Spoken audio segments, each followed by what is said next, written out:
porque el discurso de Buckler cambia en 10 años sustancialmente. Pero en el momento que hace esto, pues es el año 70, y a mi entender, a mi interpretación del documento, hace un esquema que no coincide con su discurso, porque a lo largo del discurso político, en algún momento, desvanece las diferencias entre la población mestiza y declara al mestizo como intermediario entre el criollo y el indígena, y desvanece las líneas en lo que se refiere a la vida material, a lo económico, y en consecuencia a las ideologías, etc. Entonces aparece ya el mestizo como una masa intermediaria. El mestizo está en medio, pero intermediario no es. Una cosa es estar en medio, otra cosa es ser intermediario. Intermediario es una función ideológica, y esa la hace la pequeña burguesía, la burguesía de servidumbre. Pero la ladinada del montón no es intermediario.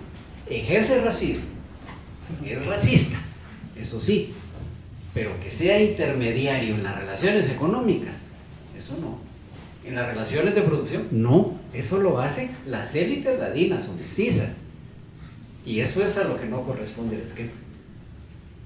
Porque aquí sí, en el esquema sí aparece, para ponerlo en otro nombre, tantos pobres indígenas como mestizos proporcionalmente.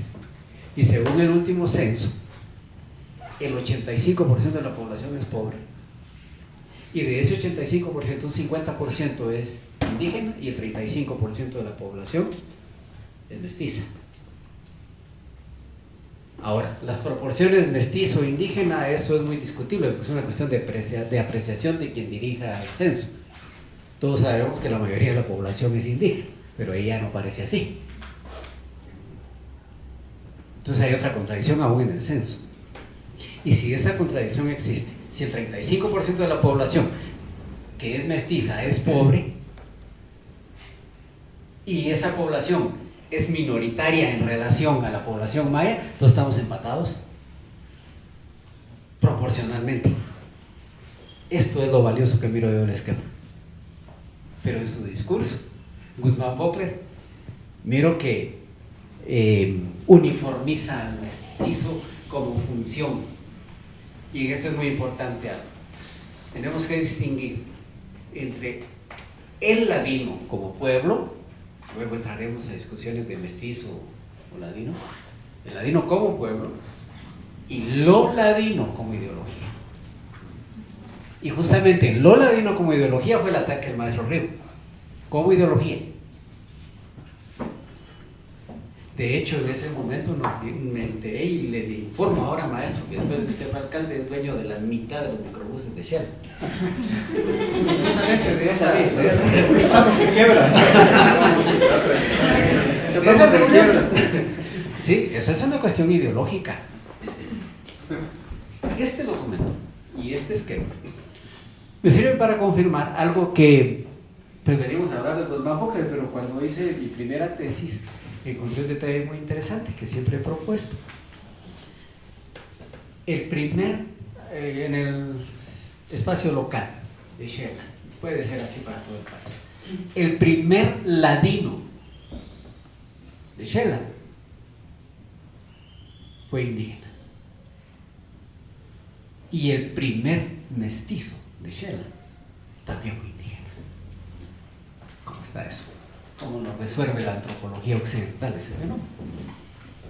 Porque el indígena de las élites, que las había, negocia poder con el español. Don Martín de Velázquez, Huitziltzunún, recibe todo lo que es el llano de la Cruz. Todavía tienen descendientes todas esas tierras. Y don Martín de Velázquez era Huitziltzunún, y Huitziltzunún era uno de los lugartenientes de don Tecumumán. Y era un principal, y Alvarado le ratifica su principalidad, y en esa ratificación le da tierras, le ratifica las tierras que administraba, que no poseía. Cuidado con eso, no las poseía antes de la invasión, las posee después de la invasión, antes las administraba. porque el sentido de propiedad era diferente, estaba en transición. Él sí fue un ladino, ideológicamente. Ahora, los primeros mestizos biológicos que nacen, no de la relación del español con las mujeres indígenas, nace de la violación del español contra las mujeres indígenas, son dos términos diferentes.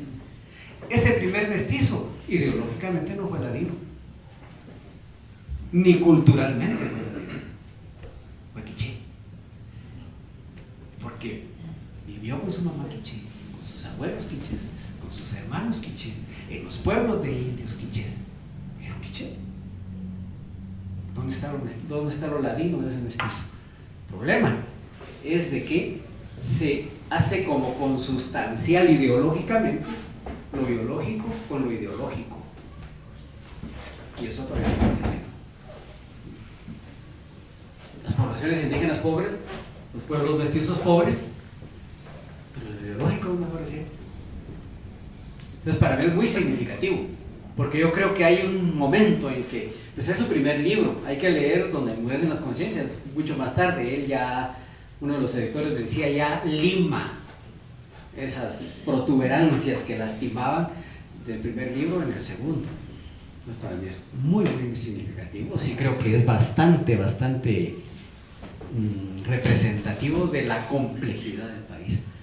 En la antropología culturalista norteamericana solo hay, en relación al triángulo, el piquito, es la pequeña, la burguesía y la oligarquía, 2% de criollos y algunos mestizos, un pequeño fragmento de mestizos, como del 12%, y el resto es maya. Eso es simplificar la cuestión. Yo veo valioso este esquema y bueno, sí representa la complejidad.